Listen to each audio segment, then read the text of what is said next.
Okay, here's a job I'm doing today in 89014. Tile looks clean in some areas, in other areas it doesn't. Take note of this grout color right here versus the middle of the floor.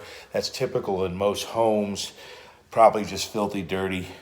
This was a very popular ceramic tile at one time. It's somewhat textured. Here's a different type of tile in this house.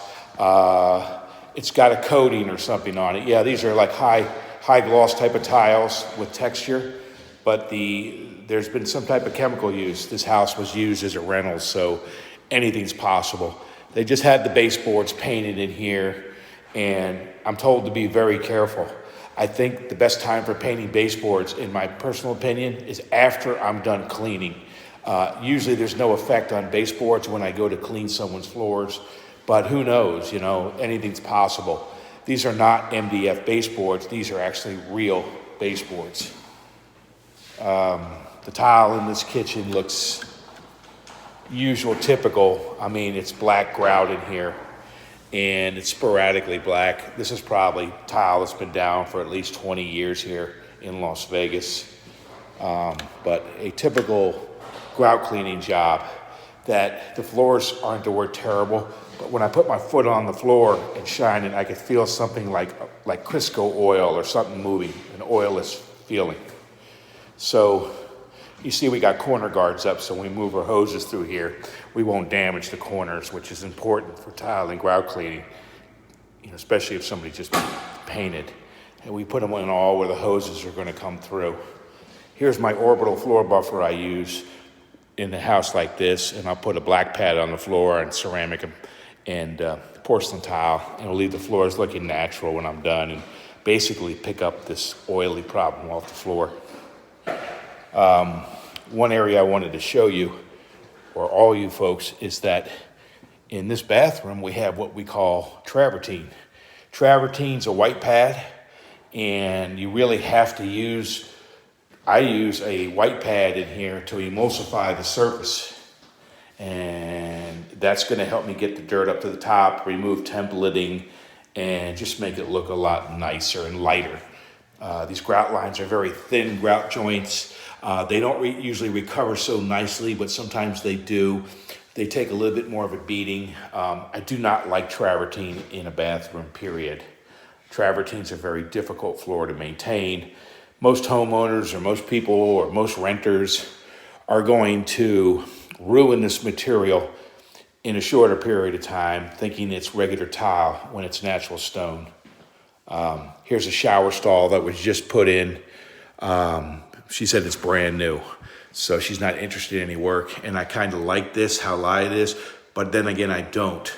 These grout joints in here it's going to take just a little bit of time for them to start getting corrupt, where they're cracking or they're fading, or as you take a shower in here, the soap, scum, and body oils that roll down the walls, they actually start turning these grout lines in tile a different color.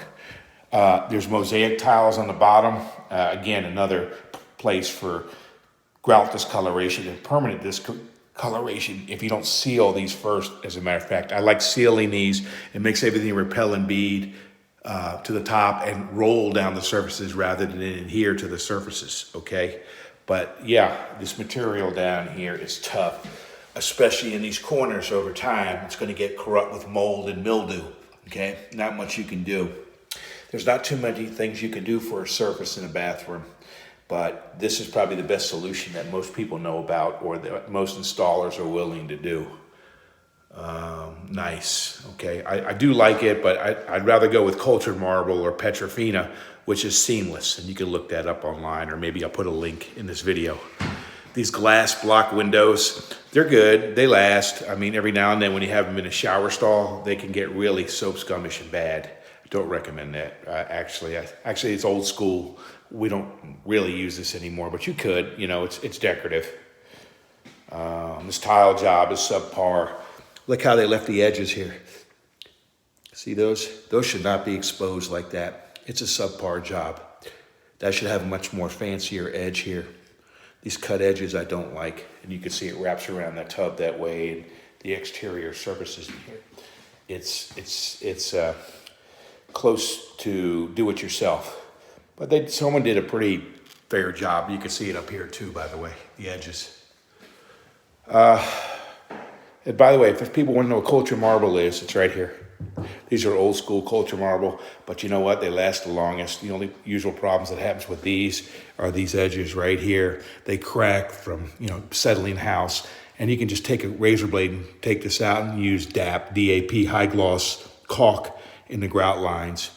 You can put a piece of tape on the top level, one piece of tape on the bottom. You take your tube and run it through the edge here, and then take your finger on it, wham, with a wet finger. And then you pull your tape up one at a time, and you got straight edges on your caulk edge, which wraps around here. Not here, because this is a man-made material. It's got a groove in here where you don't need to caulk, but over here you do. Okay. All righty. I hope that helps you out. I hope you're having a great day. Again, I'm in Henderson, 89014, and this is Michael with Las Vegas Tile and Grout Cleaning. God bless.